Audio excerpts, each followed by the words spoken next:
Hello. Hi, Gail. Hi, everyone who's watching after the recording. This is our February 2nd, 11/11. Welcome to Let's Live Our Values Every Day. Let's talk about living our values every day. We meet here every month on the 11th at 11 a.m. and talk about what it means to live our values. Yay, welcome. I'm in a different location today, so a little technical difficulty showing up, but we are here and I am in West Hollywood in Los Angeles, and it's a great place to be here. So our theme today is values and love. That's what we're going to be talking about. And we created this to have an open space to talk about what it means to live our values, because we want to make it more part of our everyday life. And find that when we do so, it's great to be able to talk about what's working for us, what's not, what our challenges, what our successes, and answer questions about how do we do this? What does it mean to do this? So that's why we created it. And as I said, our theme today is living our values every day is a radical act of love. And I like to say it like this way: living our values every day is a radical act of love. Yay. I love that. So, because L is live, O is our, V is values, E every day. And what does that really mean? I mean, I think the first thing is to remember how we describe what values are. Now, I usually say it every week, but Sheila, do you want to do it, or do you want me to say what? I am just perfectly happy with you doing such a beautiful job. You always do. Okay. I will describe how we define values as, because it's an important thing. What I've noticed in my conversations and out in the world, whether you're reading about values or hearing other people talk about it, is it's done in a very general way, or it's done in a binary way. This is a good value or this is a bad value. You should have this value, or this person is not expressing their value correctly. It's a lot of finger pointing, or there's a corporation with values, but we don't talk about our own. Or there's an institution, but not about ourselves. So we want to make this a personal conversation. And the way we define core values are single words or short phrases that connect us to our authentic and truest self. They're the bridge between our innermost self and the outside world. So they're our inner compass. They'll say, hey, this is the way to point you in the direction you want to go. And then it'll show you how to get there. So that's where it becomes the bridge, because the values are a quick tool to access at any point, whether you're wanting to make a decision or you're living your daily life and you want to shift some things around, or you have a question about what's happening in your work and you want to pivot slightly, or you're at a turning point in your life. Like my kids are almost out of high school and going to college. Like I'm an almost empty nester, or when I was recently divorced, or even high school kids who are about to go to college, and we're working with them too. So core values are an excellent opportunity to look at ourselves and then find direction, inspired direction through that lens. And when we talk about love, because we are talking about demonstrating what our truest self out in the world and showing up, being present fully, because we're being more conscious and aware, and our presence is our authenticity is the truest gift. And I see values as a demonstration of that. And when we take that time to identify what our values are, everything becomes clearer and simpler, and our love just gets spread in a more authentic way. And that's what we're going to talk about. What does that look like? It doesn't mean we're perfect. It doesn't mean that it's always a linear line, because life isn't linear. There aren't bumps in the road or things that are unexpected happening, but our values really do point the way and give us the confidence and the clarity necessary to be more loving to ourselves and others. And I see love as an active word, not as a passive word. And our values help us demonstrate it, as I said. Anything to add, Sheila? Absolutely. Very well stated. I was just thinking about what you were saying about just the radical act of love that living your values is, because we talk often in the workshops about knowing when you're out of alignment with your values, there's this dissonance, right? So there's this part of you that doesn't feel harmonious, doesn't feel good. And it's so important to recognize when you're not feeling in connection with yourself or connection with others, that there's something going on, right? And the values point the way back. So it's hard to feel love when you're feeling disharmony. It's hard to feel love when you're feeling dissonance. It's hard to be that. And the connection with the values is a connection back into alignment with yourself. And that allows you to then be and to demonstrate and to like have love be something very active in your life, because you're not fighting against all these different things. So I just love the connection with values and love, because I think it's a huge one and it's a powerful one. Right. Yeah, I well said. And I think it is so powerful. And obviously we chose this because Valentine's Day is coming and there's a lot of love being talked about and lots of hearts on things. My daughter loves Valentine's Day, loves pink. And it's important to understand that there's many different kinds of love out in the world. I think culturally we tend to just think about love in one way, but there's so many definitions and understandings of in the breadth of what it means to have love, and love can be a value in and of itself. For me, I don't know why my phone keeps pinging up. Oh, okay. Children, they're demonstrations of love. And it's 11/11. There's so much going on, right? Happy 11/11, at 11, on the 11th. So many 11s going on at this very moment. I'm very happy to be with all of you in this moment. I'm taking a screenshot because that is very exciting to me. Okay. For those of you who are on the West Coast, understand that it's 11/11 at our 11/11. It means we're on point, right? I see that as the universe saying, yes, talk about love and values, and I see love in all my values. Love can be its own value for sure. And we've had conversations here about that. Are there certain words that are encompassed in all my values? And I would say love is one of them. And, I personally believe we are expressions of love. Our humanness is an expression of love. Our beingness is that. And values helps us be more ourselves. So therefore we're being more to our truest expression, which is AKA love. And so that's how I see it. Now, it may not be the same love as the chocolates and the hearts and but it's part of it.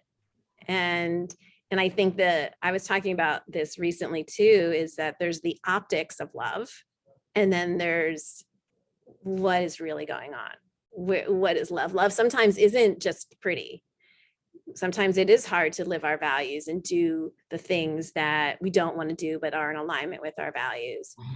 And so this kind of love can be shown as something beautiful. And certainly that's part of my values, but sometimes it's not just this. It's definitely not the surface when we're talking about values. I see a love mug. Ooh, that's fabulous. I love it. That's great. Do you want to say hi? I'd love to say hi. How is everybody? Hi. We're good. We're glad you're here. Thank you. Yes, this is part of my collection of the nice mugs. And I want to say, as you're talking, that when you said you had the value love in all your values, I was thinking, oh, I don't. But in hindsight, I think maybe I do. But mine is more like that involves the love of God and love of people and love of myself. And maybe you already talked about that. But I also wanted to tell you that this, can you see my fingers doing that? My thumb and my finger? They're like together. Apparently that's the thing here. That's a little heart. If you cross them over, it makes a little heart with your thumb and your finger. Right. Oh, I see it. Yeah, so that's a little rather than this, if you're just doing a quick one, you're saying bye to your kids. You're like, "Mm, yeah, That's cute. I'm going to use that one. Thank you. yeah, yeah. Yeah. I love that. And I appreciate you sharing that idea too of love is love of God, love of ourselves, love of others. And it is so expansive. It's something that it transcends our daily life too, in that way. When we talk about the really meaning behind it. And not that it's not fun to have chocolate and go to dinner and have pretty flowers and things like that. That's part of flourish for me. And this other kind of more deeper understanding of what we're talking about in our everyday life too. Love of the planet is a big one for me. Mm-hmm. Love of nature, love of others, even when they're difficult. I mean, no one knows what that's about, right? No one's had those kind of conversations with people. Absolutely. So I'm curious. So what brought everybody here today to this particular conversation? If you're open to sharing that, that would be great.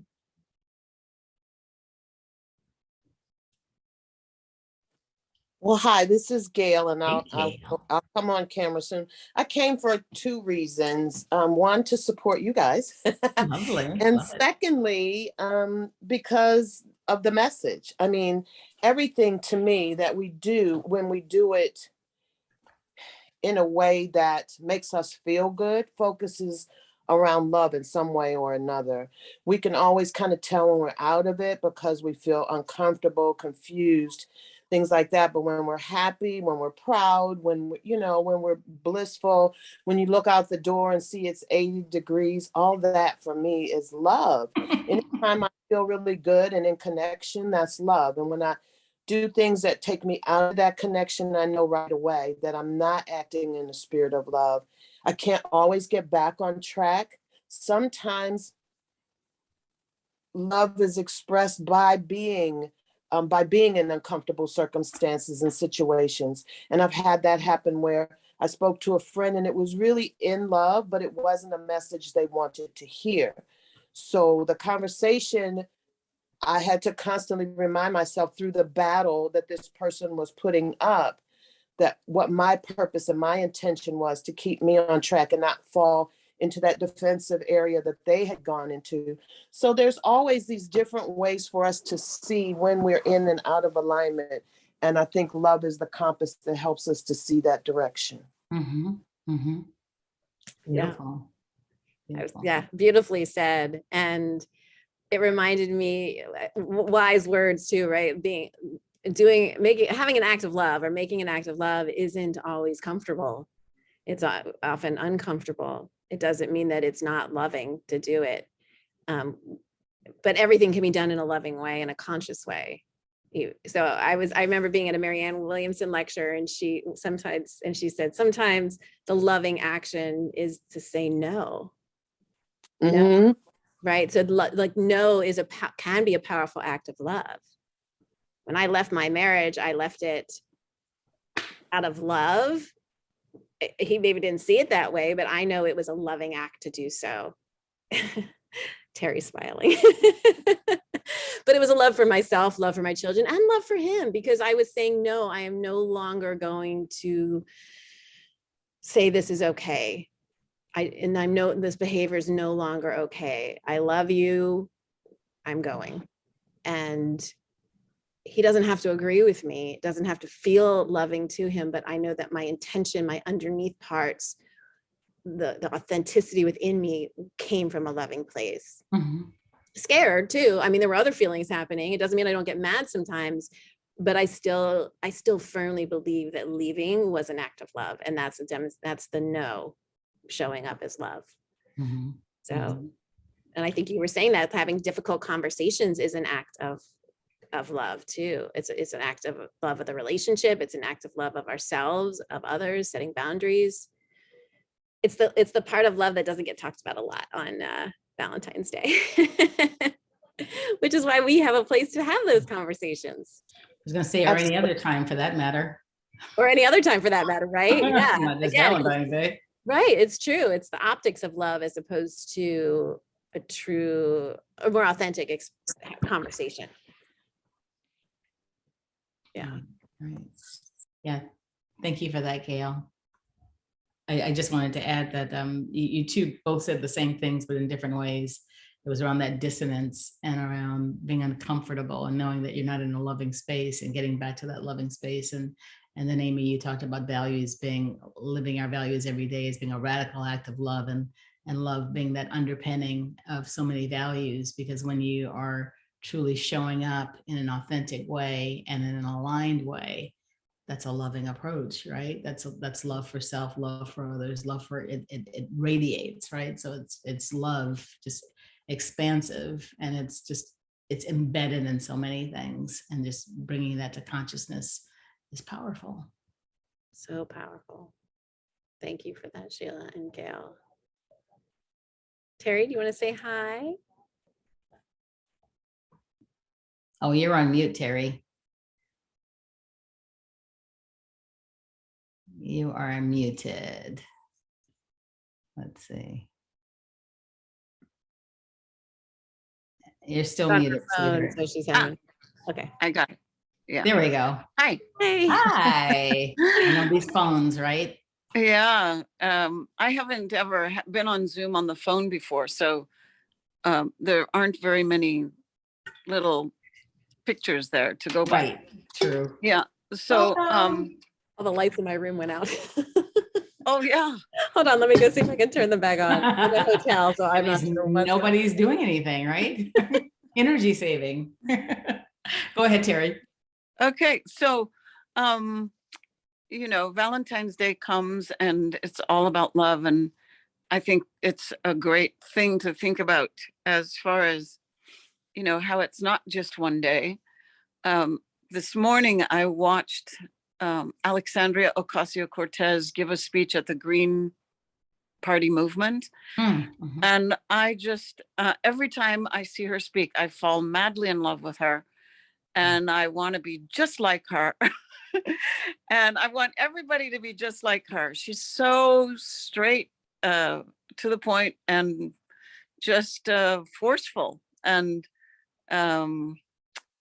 amazing. I'm just crazy. And then went immediately to watch David Attenborough, who comes from a completely different place, but valuing every creature and the beauty of every creature on the planet, and how important we are in this whole picture of saving the planet. And I just am really touched by the people who are powerfully involved in this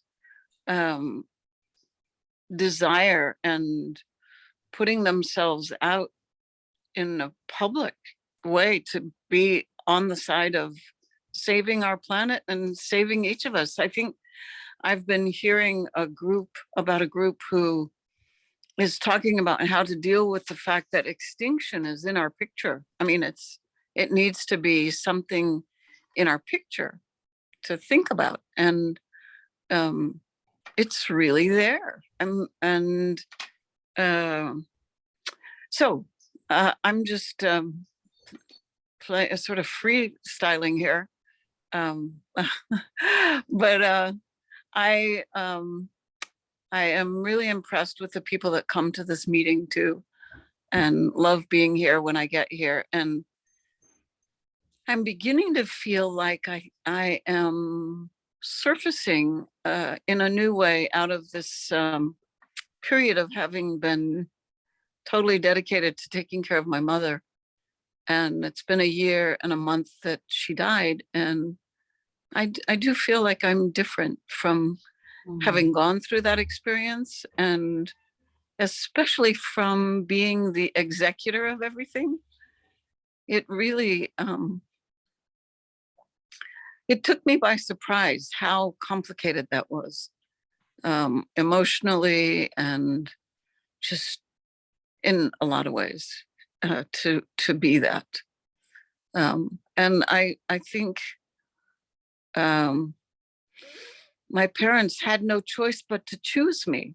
And yet when I look at their choice, I think they could have done it different. I have an older sister who is quite upset that I was chosen to be the one to be the executor, but she's been in trouble with her mental outlook for many, many years, and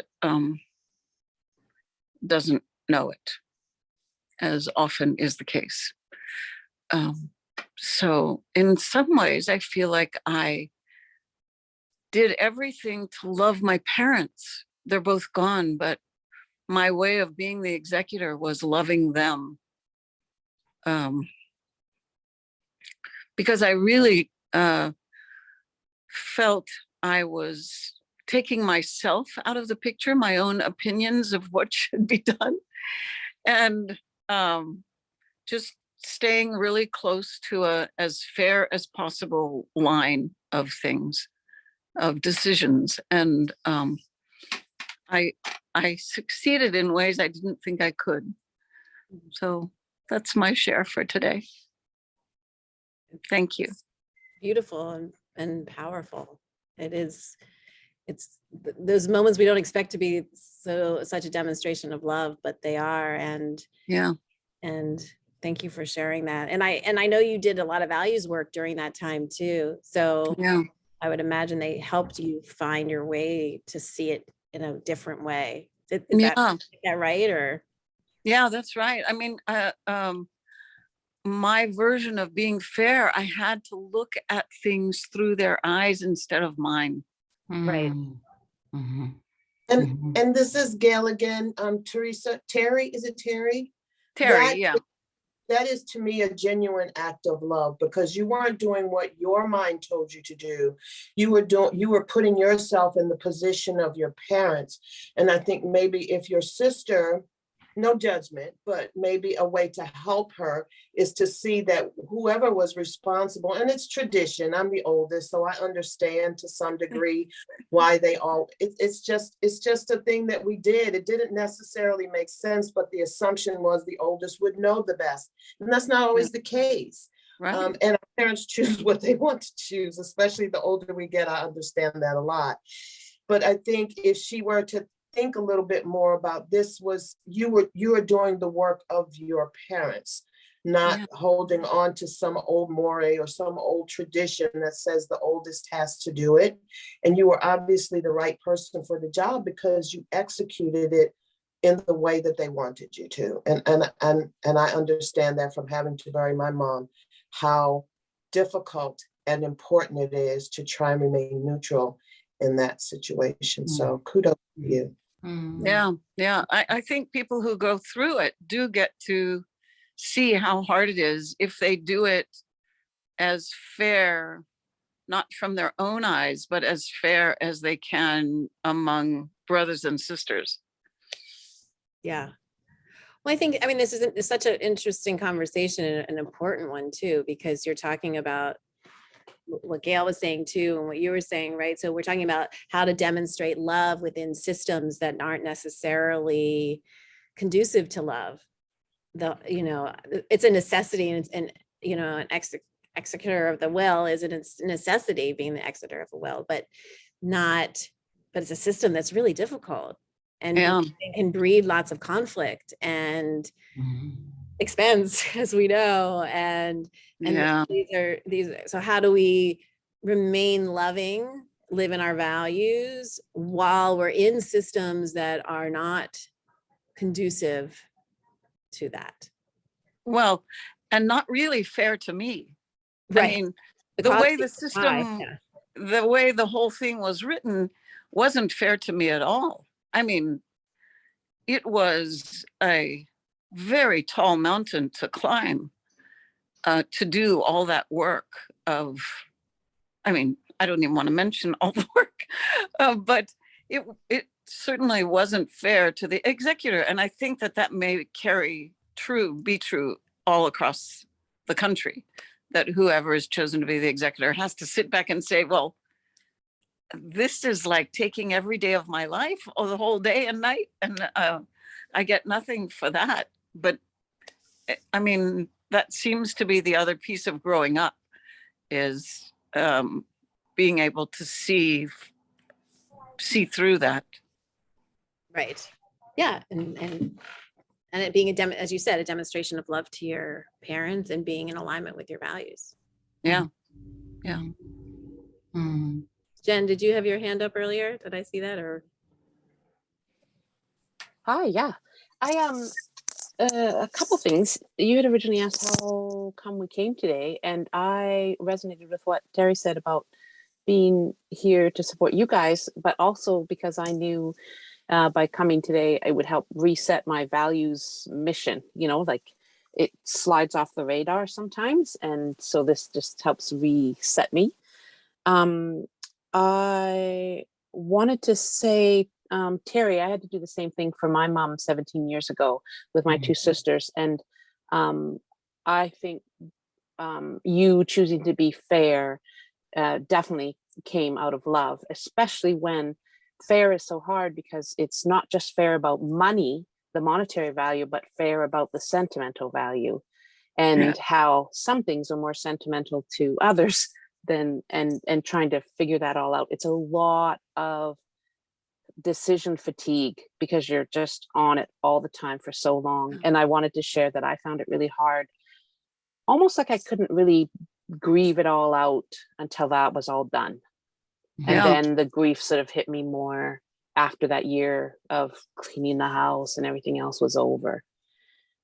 So I really resonated with what you were saying. And I like how you saw doing that task. Well, at times you were able to see that task as being the work of your parents, because clearly you loved them. I also became aware that choosing me was my parents' love to my sisters who couldn't have managed it as well. It was a mountain for me, but it would have been horrific for them because of where they were in their life. So in a way, you were participating in your parents' love for your sister by taking on the task and still being fair about it. So pretty powerful stuff. It is powerful stuff. Yeah. Definitely. And Gail, something you said made me think of, I can't remember what it was now that you said, but when I am out of integrity, I see it now as, just from today, I see that as not being loving to myself.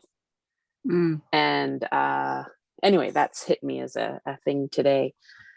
The other thing I wanted to share, I heard, and I remember thinking I wanted to mention it on today, was I heard the term to hear the heart message in things people say. And an example I had was, I work really hard at work, and my husband, now that I'm working from home, will sometimes say, not your circus, not your monkeys. Meaning what I'm fretting about or worrying about is not my job. It's not my circus and it's not my monkeys. And so he'll say that term, but sometimes I think to myself, don't boss me. Don't tell me how to think about it. But that has changed because now I look for the heart message in him saying that. And his heart message in saying that is, I don't want you to get too tired. I don't want you to take this on as something you're not supposed to have. I want you to enjoy life. Like there's so many sub messages there that are coming from love. If I choose to hear them instead of like, don't boss me, I can be instead, oh, he's worried about me. He loves me. He doesn't want me to stress out. And that's loving. So anyway, I thought that was kind of a cool thing. Super cool. Fabulous. That's really good. I love all of these connections because the heart message, you know, I was listening to what you were saying earlier, Terry, about Alexandria Ocasio-Cortez and then David Attenborough. just wanting to be like them and what it takes to like show up like that and to have such strong advocacy and presence around something. And the word that came to me was courage. And then I was remembering that we've been having a conversation with other folks about courage, and courage comes from heart, Yes. right? So there's heart involved in being courageous, right? And taking courageous action. And the thing that you said, Amy, about being able to say no, and what you said, Gail, too, about the loving approach sometimes isn't the easy approach around having the hard messages. And so it all comes full circle to me when I think about how the values, what underpins the values, what I always felt underpinned my values was love and courage, because it takes a lot of courage to live from a place of conviction. And it's a loving act, right? So it's a loving act to self. It's a loving act to others as well, to hold that conviction, to have that alignment, to do the hard stuff, and to stand for something takes a lot of love and a lot of courage. And I think that that's when we're living in our values, we're demonstrating that, because there are times when I think about what my own values are, so much of them have to do with this, just like, yeah, it's not easy to stand in this place, but it's such an important place to stand in, because it like reverence for life, like David Attenborough, this is just amazing reverence for life. That is such a value for me. I've always felt that, the connection with nature and all sentient beings and just the planet and the whole ecosystem, and how important that is. And to stand in that place and to just make that choice over and over again to do things that are aligned with that, it sometimes takes courage and effort, right? When it could be easier to do something different. So it's like all of this, and you know, Terry, your journey over the last year has taken just an enormous amount of courage, just to continue to say yes, and to do the really hard stuff, and to have your life kind of sidetracked or just taken over in a sense, you know. I mean, I'm seeing you, and I can see a difference in you. There's a presence, there's a difference in your energy. Yeah. It's very apparent to me from having seen you before. I haven't seen you in a couple of months, maybe a month or two, but there is a difference. And so you are coming out of this in a really powerful way. But boy, were you in the trenches for a long time, you know. Thank you. And the courage and the love that takes to be in that space and to keep going and to know that you're doing the right thing is just like, it's so powerful. And I just applaud that. So it's like, thank you for where you are now.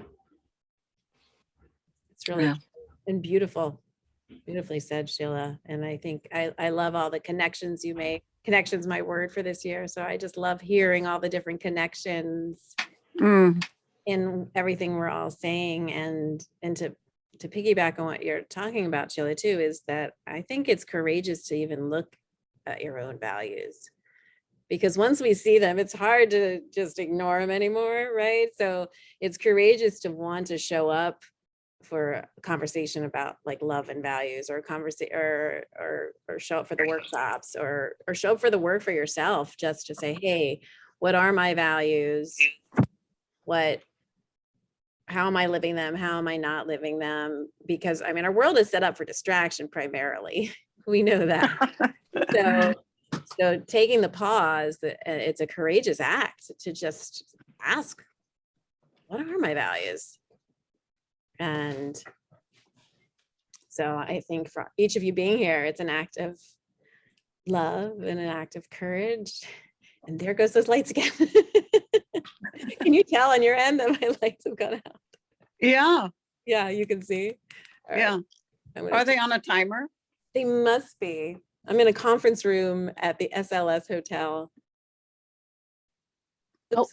I'm in the PepsiCo Pep Lounge. They're here for the Super Bowl.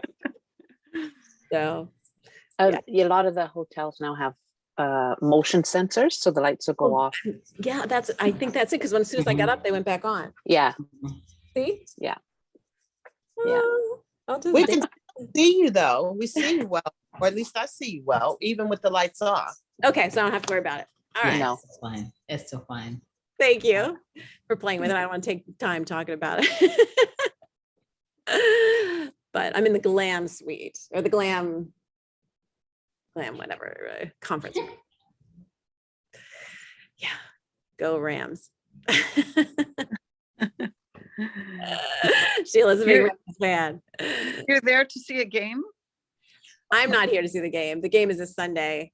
The whole company is here because they do the halftime show. Oh, Pepsi does. So, and my friend's fiance works at Pepsi. So I'm here visiting a friend of mine from high school oh, nice. today for lunch and things like that. And I was laughing because I started Jen and Terry, you weren't here yet, but I started the Zoom today talking about how living our values is a radical act of live, LOR, values, E, every day. Live our values every day is a radical act of love. Mm. Because it spells the word love as an acronym, because I like a good acronym. And I was laughing because I was with my friend from high school earlier today having a tea, and we learned sign language when we were in high school. Mm. We went to a Quaker high school, and we used to have meeting for worship where we would sit. It was pre-meditation. So it was kind of a meditation. But being teenagers, we were trying to get around having to be quiet for 40 minutes. So we wanted to be able to communicate with our friends. So we learned how to sign to each other, like, are you going to the party? You know,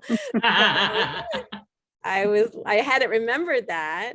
And I was just laughing because I'm like, I remembered that from high school. And I really believe my Quaker education influenced my awareness on values and what does it mean to live our values, because the values at the school and of a Quaker education are first and foremost up front. And so it's an opportunity it showed me without realizing it how they can be part of the education. Doesn't mean everything was perfect at the school. There were definitely some things that happened. It was the 70s and 80s when I was there in the 80s, but that time period, but it was a big influence in me. So it was interesting to come full circle and remembering that is where it all began for me.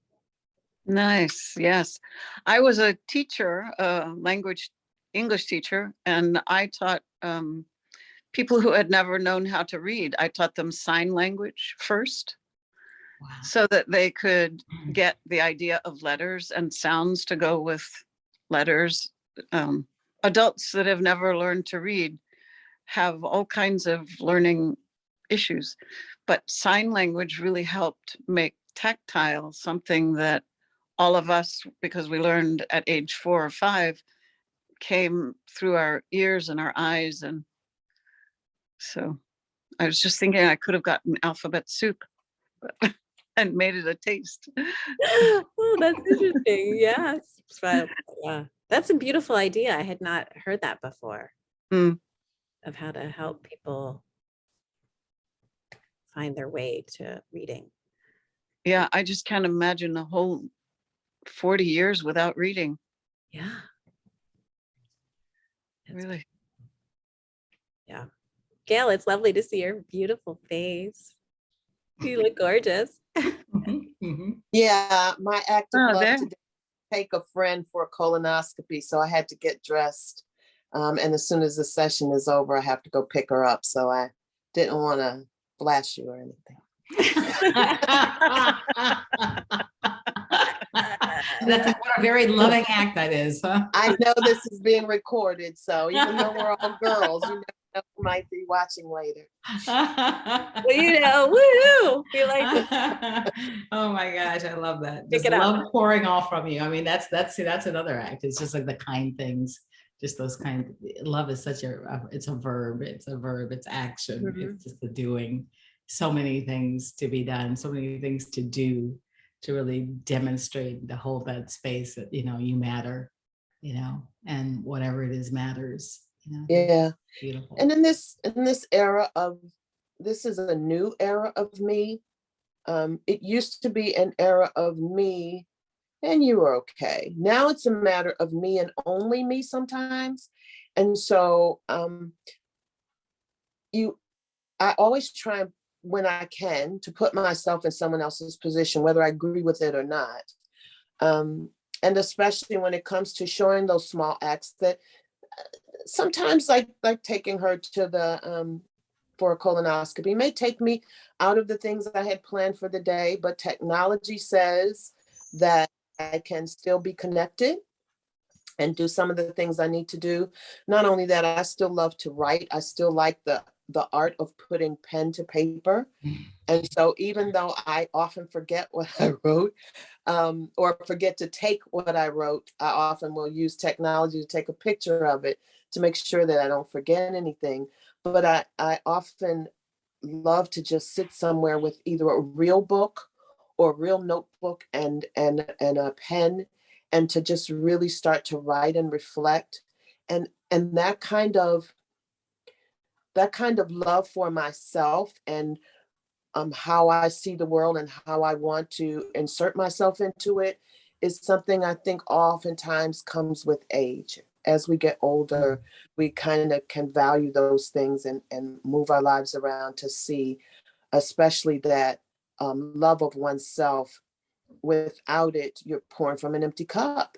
And we used to see it as selfishness. Even my mother would sometimes say it was selfish and vain to think of yourself. And I said, but then who's going to think of me? She said, well, I'll think of you. I'm like, but you're in Baltimore and I'm in Los Angeles. So how does that work? And I'm not a child anymore. So it's not your responsibility to do that for me. It's my responsibility to do it for myself.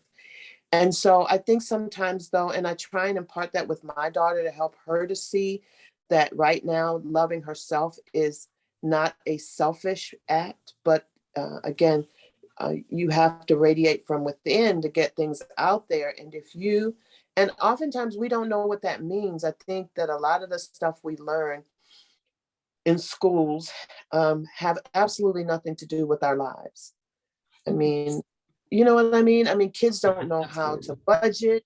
They don't know how to grocery shop. So I used to offer these sessions when I worked for Toyota to, it was called Saturday morning workshops, to teach kids how to talk to people, how to look them in the face, how to sit up in a way that makes people have an impression of you, whether it's real or unreal, that if you're looking for a job or if you're looking to make some influence of some sort, that's what you have to do. And I loved that so much so that having said it makes me think that I should do it again, because yes, it is something that kids don't learn. They don't learn how to budget. They don't know really how to talk to people. They don't know how to get their point across. They don't.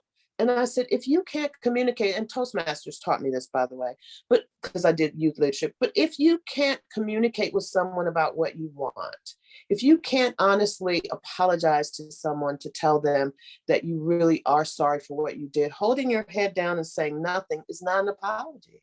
So, if you want your mom to let you have the car when the last time you were an hour late, how do you communicate that? How do you influence that? And for me, that was a way to show these kids that it's not just my kid that I love, but the kids that were in her school, that were in her generation. And I said, one of these guys might wind up dating my daughter, or, be influenced by one of my nieces or whatever. So if they're not going to learn that in school, and they don't, then who's going to teach them? Who's going to teach them how to go to the grocery store? I did that with foster kids, because at 18, a lot of times they're let go and they don't really know a lot.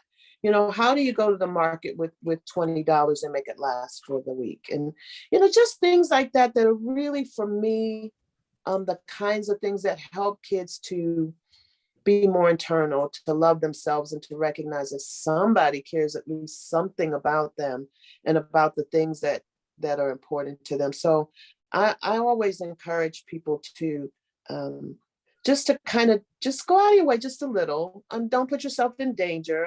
I can be a little dangerous sometimes, but don't put yourself in danger. Well, I mean, I'll walk up and say, did you just threw that on the ground? Pick that up. What are you doing? Or why are you cursing at your child? That's a child. So I know I put myself in just a little bit of danger sometimes, but I mean, there are just other things. Just sometimes just saying, I love your shoes. will literally make someone's day. Those are the kinds of things that I think are so tiny, but you just don't know what an impact they make on someone else's life. So I just encourage us to do that where we can. And COVID's made it even worse, I think, sometimes, and not being able to see faces and not being able to see expressions. People don't always know. So I'm always walking to people, I'm smiling at you, because how would they know? So I just think there's so many ways we can show love, and that it's like a mirror. It reflects back on you, and you feel so good about it. And it's just a teeny tiny thing that really, or taking a cart for somebody who just emptied their groceries, and you're headed to the market and saying, I'll take that for you. Amazing how people will be so genuinely thankful and impressed. And especially in LA, where people just kind of go about their business and they literally don't see you. So that's kind of some of the things that I try and do. I'm not always great at it, but I do my best to do that, especially now when love is sometimes at a premium. Mm. Wow. You said so much, Gail. I know. I'll stop talking. No. Not to get you to stop talking. It's just like it was like so rich, there were so many good nuggets in there, and the one that I want to go back to, because I think it really, there's such a point here around what your mom was saying about, it might seem selfish to love yourself or to spend the time in the self-care or whatever it is, but it's like, that's a courageous and a radical act too, because it's a demonstration, and it's such a demonstration of value, of valuing self, that people can pick up on, and it's valuing others as well. It's like, you never see the example of somebody really loving themselves and what that looks like. It's hard for other people to really like tap into that and say, hey, I need to do some of that too, because look at what I'm experiencing from this person who loves themselves. It's like, this is really good. It's like, yeah, you can't give from a half empty cup or an empty cup, right? It needs to be overflow. It's like you give from the overflow. So you got to keep filling your cup up and doing those things. And that is like, it's like the parents, I always look at parents who do so much sacrificing and are just like ragged and tired and overworked and everything else. And it's yes, yes, yes. And let me take care of this kid and do these things. And what you teach your child is that a couple of things, that you're not worth it to take care of yourself. Number one, that's what you're demonstrating. And number two, you're demonstrating that I don't think that you're capable of doing these things. I'm going to take it away from you and I'm going to do it for you, so that maybe you don't have the agency to be able to do this. Let me do it for you. So it's like really doing them a disservice, but it's coming from a loving place. But if you're loving yourself, it's like, you're going to take time for yourself. You're going to take space. You're going to say no. You're going to say, you know what? Mom needs this right now, or it's time for me, or whatever. And that's a very loving thing to do, because now they can see that demonstration. It's like, oh, I need to have some boundaries around with my friends or with whatever things that come up or at work. And there's a point where I need to say no, because I need to take care of myself. But if it's never been demonstrated, that's a true disservice, because that's not a demonstration of that love that you have, love for self, love for others. It's like it's constantly showing up, but it's in the action is what we see and experience that really seeps into our consciousness, so just wanted to share that perspective.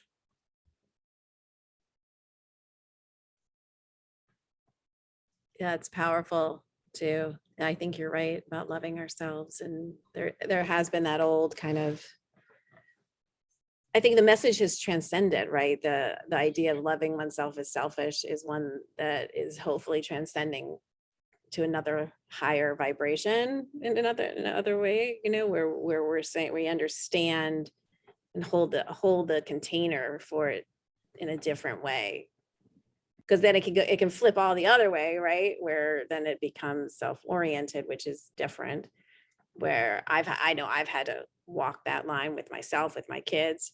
Gosh, the boundaries with kids, that is not the easiest thing in the world.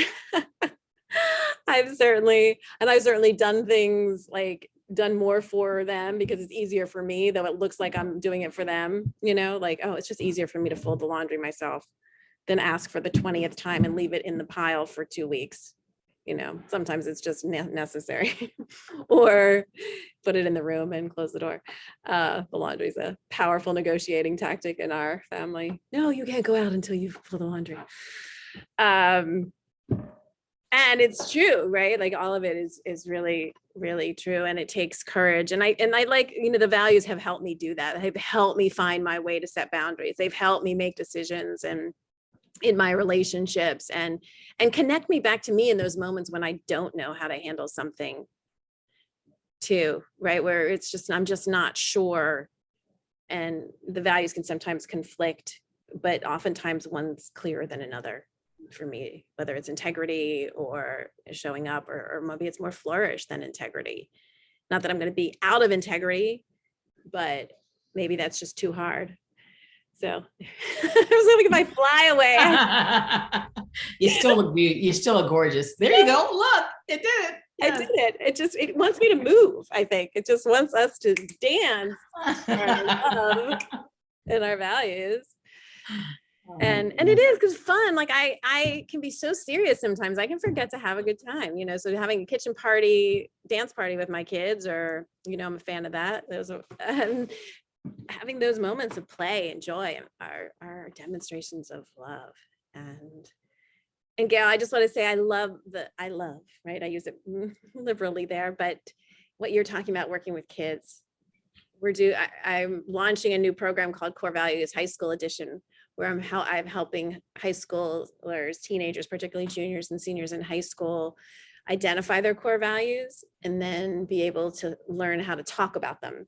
And whether that's for applying for college or just in a job interview, things like that. And so it goes hand in hand with what you're doing. So if there's ever a need to collaborate on something, I'm thrilled to do so, because I do think that generation, this current Gen Z particularly, needs help with that. I agree. And I'm more than happy to partner with you on something. So yeah, that sounds great. Yeah, because I think it's important, and I'm excited about it because they're eager. When I run cohorts talk to them about it, they love asking the questions. They hadn't been asked them. I was surprised when we took them through the workshop. They didn't really know what was important to them. No one's ever asked them that. Like you were saying, they've never had the opportunity, even if they're at a school that has some awareness activities, but they didn't know. Mm-hmm. And so unless it's brought to them and shown to them, demonstrated to them, and because of social media, they're doing, what I like to say is we're living our values all the time, whether we're conscious of it or not. So we might as well be conscious of them and make those decisions more intentionally, because it's happening. It's just whether we're aware of them or not.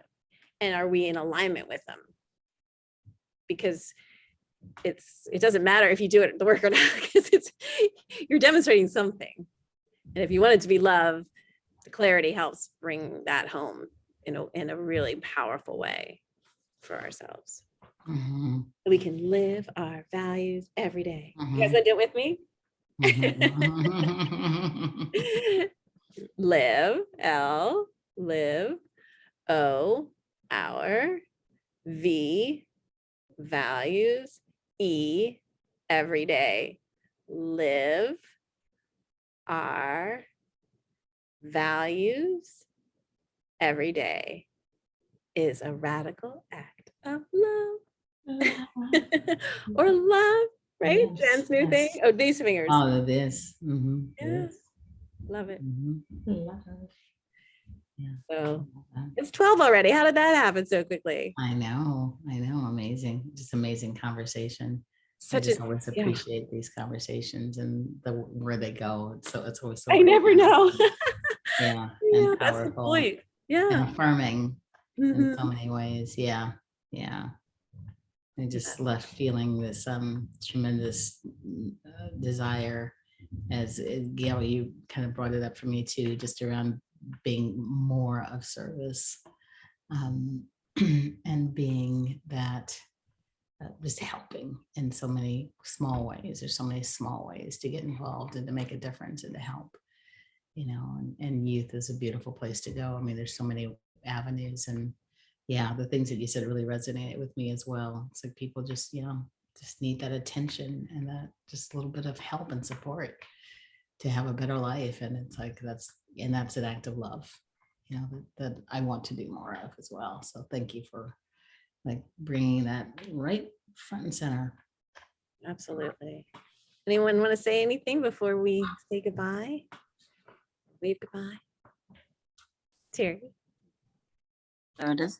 I'm just wondering if, Jen, I could be in touch with you outside of this group. I don't know how to reach you, but there are some things I'm kind of stuck about that I would like to see how you got through.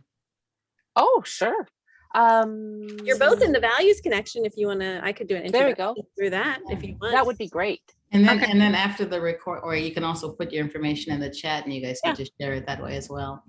Okay. Could you start us off with the values connection? Sure. Okay, thank you. Yeah, absolutely. Okay. Thanks. Good. No problem, Terry. Thank you. Love it. Well, Yeah. I enjoyed this, and I've got to go do my Florence Pick up. Nightingale. And so Yeah, we loved having you. Yes, thank you. I absolutely. Please enjoyed come it back very much. I'm again. glad I joined in. Thank you, Yeah. guys. Thanks, everybody. Yes, Yeah. enjoyed Good. you. Thank you. Thank Listen, you. everybody have a Bye, beautiful everyone. week. Yeah. Thank And you. happy Valentine's Day, whatever that means to you. And however Happy you. Valentine's Day. My mom used to Experience say that. happy love Like day. that. Happy Love Day. Yes. Mm. L-O-V-E. Oh, Happy oh. Courageous Acts of Love Day. Yeah, right? Mm. Yeah. Mhm. Yeah. Thanks, All of guys. it. Yes, beautiful. Bye. Bye. Bye.